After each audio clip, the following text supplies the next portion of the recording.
So what we have here now is the end of the pizza.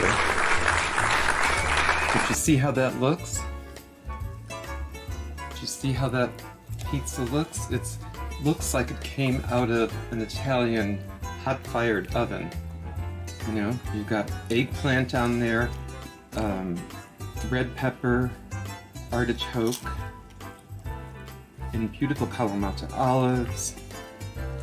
And Pete, how is that pizza? Delicious pizza. It's in our patented wheat rosemary. It's on the carpizza dough.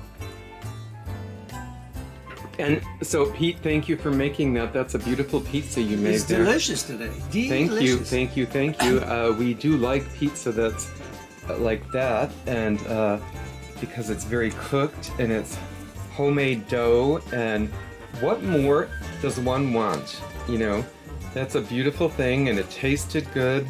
Everything was cooked to perfection, and we could never get the pizzas like this when we go to the restaurant, and they don't make it with the rosemary crust.